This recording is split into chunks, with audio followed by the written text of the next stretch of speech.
ರಾಜ್ಯ ಸರ್ಕಾರದ ಮಹತ್ವಾಕಾಂಕ್ಷಿ ಯೋಜನೆಗಳ ಪೈಕಿ ಒಂದಾಗಿರುವ ಗೃಹಲಕ್ಷ್ಮಿ ಯೋಜನೆಯಿಂದಾಗಿ ರಾಜ್ಯದ ಮಹಿಳೆಯರು ಮಾಸಿಕ 2,000 ರೂಪಾಯಿಗಳನ್ನು ಪಡೆಯುತ್ತಿರುವುದು ತಿಳಿದಿರುವ ವಿಚಾರ. ಇದೀಗ ಒಂದು ಹೆಜ್ಜೆ ಮುಂದುವರಿದು ಗೃಹಲಕ್ಷ್ಮಿ ಬ್ಯಾಂಕ್ ಕೂಡ ಆರಂಭಗೊಂಡಿದ್ದು ಸಾಲ ಸೌಲಭ್ಯ ಪ್ರಕ್ರಿಯೆಗಳಿಗೆ ಇನ್ನಷ್ಟೇ ಚಾಲನೆ ದೊರಕಬೇಕಿದೆ. ಈ ಎಲ್ಲದರ ನಡುವೆ ಗೃಹಲಕ್ಷ್ಮಿ ಯೋಜನೆ ಬಗ್ಗೆ ಸದನದಲ್ಲಿ ತಪ್ಪು ಲೆಕ್ಕಾಚಾರ ಕೊಡುವ ಮೂಲಕ ಸಚಿವೆ ಲಕ್ಷ್ಮೀ ಹೆಬ್ಬಾಳ್ಕರ್ ಸಂಕಷ್ಟಕ್ಕೆ ಸಿಲುಕಿದ ಪ್ರಸಂಗ ನಡೆಯಿತು. 2025ರ ಆಗಸ್ಟ್ ತಿಂಗಳವರೆಗೂ ರಾಜ್ಯದ ಮಹಿಳೆಯರ ಖಾತೆಗೆ ಹಣ ಜಮೆಯಾಗಿದೆ ಎಂದು ಸದನಕ್ಕೆ ಲಕ್ಷ್ಮೀ ಹೆಬ್ಬಾಳ್ಕರ್ ಮಾಹಿತಿ ನೀಡಿದರು. ಆದರೆ ಅಸಲಿಗೆ ಗೃಹಲಕ್ಷ್ಮಿ ಹಣವು ಮಹಿಳೆಯರ ಖಾತೆಗೆ ಜಮೆಯಾಗಿಲ್ಲ.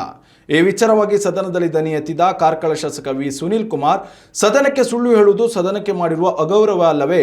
ಆಗಸ್ಟ್ವರೆಗೂ ಖಾತೆಗೆ ಹಣ ಜಮೆಯಾಗಿದೆ ನಿಜ, ಆದರೆ ನಾವು ಫೆಬ್ರವರಿ ಹಾಗೂ ಮಾರ್ಚ್ ತಿಂಗಳ ಹಣ ಜಮೆಯಾಗಿಲ್ಲ ಎಂದು ಪದೇ ಪದೇ ಹೇಳುತ್ತಿದ್ದರೂ ಸಹ ಇಲ್ಲ, ನಾವು ಹಣ ಕೊಟ್ಟಿದ್ದೇವೆ ಎಂದು ವಾದಿಸಿದ್ದಾರೆ. ಇದನ್ನು ಹಕ್ಕುಚ್ಯುತಿ ಎಂದು ಪರಿಗಣಿಸಬೇಕು. ಸದನಕ್ಕೆ ಸುಳ್ಳು ಹೇಳುವುದು ಎಂದರೇನು? ಈ ಸದನವನ್ನು ನಾವು ಗಂಭೀರವಾಗಿ ತೆಗೆದುಕೊಂಡಿದ್ದೇವೆ. ಈ ರೀತಿ ಸುಳ್ಳು ಹೇಳುವ ಸಚಿವರ ವಿರುದ್ಧ ಕ್ರಮ ಕೈಗೊಳ್ಳಬೇಕು ಎಂದು ಸ್ಪೀಕರ್ ಯುಟಿ ಖಾದರ್ ಬಳಿ ಸುನೀಲ್ ಕುಮಾರ್ ಮನವಿ ಮಾಡಿದ್ರು.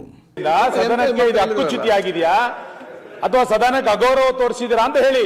ಯಾಕೆಂದ್ರೆ ನಾವು ಪದೇ ಪದೇ ಹೇಳಿದ್ವಿ, ನೀವು ಆಗಸ್ಟ್ ತನಕ ಕೊಟ್ಟಿರೋದು ಹೌದು, ಆದ್ರೆ ಫೆಬ್ರವರಿ ಮತ್ತು ಮಾರ್ಚ್ ಕೊಟ್ಟಿಲ್ಲ ಅನ್ನೋದನ್ನ ಸ್ಪಷ್ಟ ಹೇಳ್ತಾ ಇದ್ದಾರೆ ಅಂತ ಅಂದಾಗ್ಲೂ ಕೂಡ ಅದನ್ನ ಅವ್ರಿಲ್ಲ ನಾವು ಕೊಟ್ಟಿದೀವಿ ಅಂತ ಹೇಳಿದ್ರು.